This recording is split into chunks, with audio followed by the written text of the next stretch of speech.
안녕하세요. 예수비전 성교회 안희한 목사입니다. 전광훈 목사님을 따르는 분들 좋아요, 따를 수 있다고 생각을 해요. 그렇지만 예배 회방죄는 절대 짓지 마시길 바랍니다. 간이 배 밖에 나온 행동입니다. 잠시 화면 한번 보세요.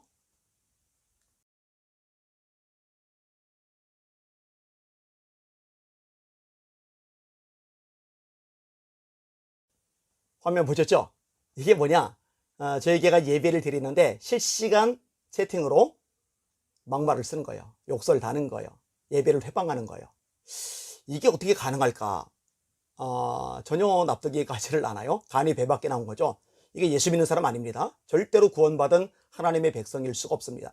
하나님의 백성이라면 감히 하나님께 예배 드리는 시간에 와서 저렇게 회방질을 하는 것은 불가능하기 때문에 그렇습니다. 제가 22살 때 목사님이 전도사로 시켜주셨어요. 그리고 이제 23살 때 학생회로 제가 옮겼어요. 22살 때 주일학교다가 23살 때 학생회 전도사로 사역을 하게 된 겁니다. 학생회 예배를 인도를 하는데 예배당 뒤쪽에서 어른들이 왔다 갔다 하는 거예요. 제가 소리를 버럭 질렀어요. 어디 감히 예배 시간에 이렇게 왔다 갔다 하냐고. 23살짜리가. 왜냐? 어른이든 말든 장로님이든 권사님이든 집사님이든 예배 시간, 아이들이라자면 예배 드리는 시간에 함부로 들락달락거리고 그리고 우습게 여기고 가볍게 생각하면 안 되거든요. 그건 죄거든요.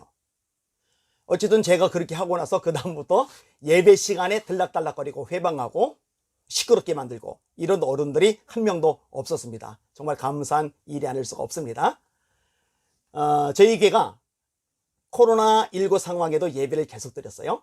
계속 예배를 드리니까 신고가 들어가요. 신고 들어가니까 그때마다 경찰들이 오는 거예요. 한 번은 경찰들이 온 것까지는 좋은데 예배를 드리고 있는 와중에 예배당 안으로 막 진입해 들어오는 거예요. 사진을 찍으려는 거예요. 제가 소리를 버럭버럭 질렀어요. 어디 감히 예배 잔에 함부로 막 들어와서 그렇게 사진을 찍으려고 하냐고. 소리를 버럭버럭 지르니까 움찔거리더니 나갔어요. 그 다음부터 소문이 퍼졌는지 예배 중간에는 한 번도 들어오지 않았습니다. 어떻게 감히 그럴 수가 있단 말입니까? 그래서는 안 되는 거죠.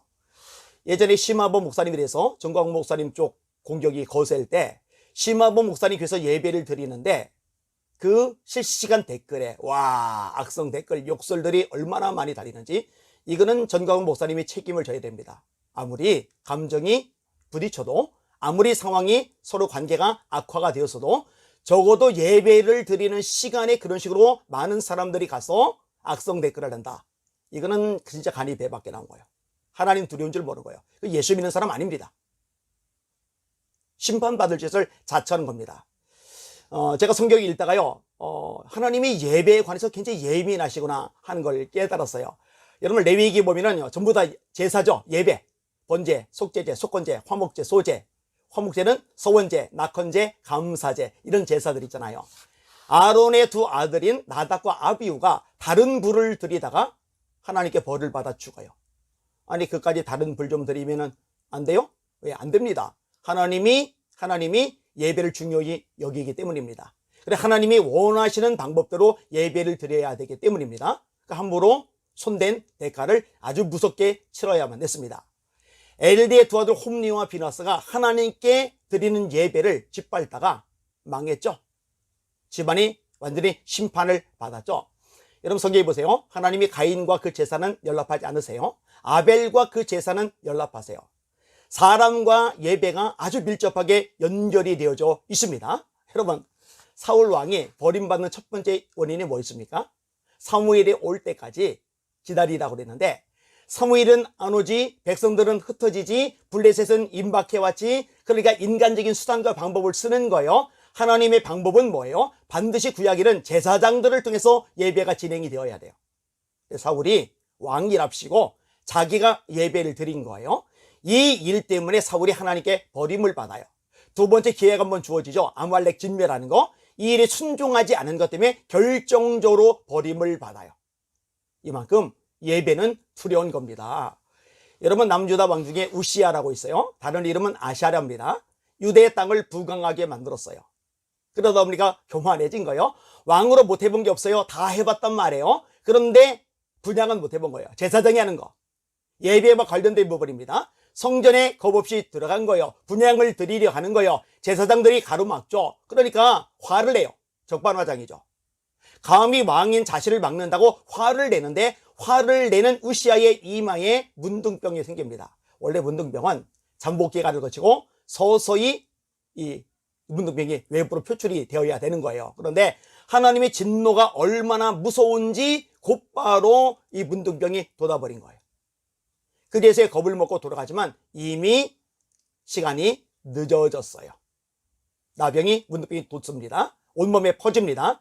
결국은 통치를 못하고 아들 요담이 대신 통치를 합니다. 그리고 우시아는 결국 문둥병이 온몸에 번져서 죽어버리고 말아요.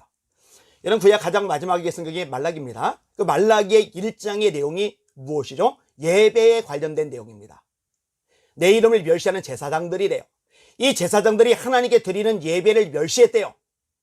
하나님의 무서운 책망의 말씀이 쏟아져 나오고 있는 겁니다. 제사장들조차도 예배를 업신여기면, 예배를 함부로 취급하면, 가볍게 대하면 하나님이 심판하시는 거예요. 누구도 예외가 아닌 거예요. 다시 원점으로 돌아갑니다. 누구를 따르고 안 따르고 알아서 하세요.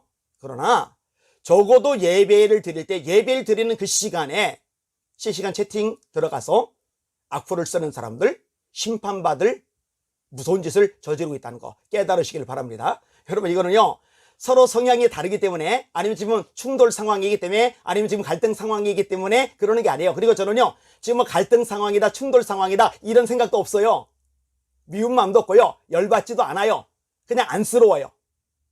아니, 조금 더 포용성이 있으면 조금 더 많은 사람들을 또닥거리며 그리고 함께 더불어 가면은 엄청난 세력이 될 텐데, 이 사람 쳐내고 저 사람 공격하고 이 사람 비난하고 저 사람 욕하고 하나씩 둘씩 다 떨어져 나가니까 남는 사람이 아무도 없잖아요. 이런 것들 때문에 안타까워서 중심으로 이야기를 하는 거잖아요.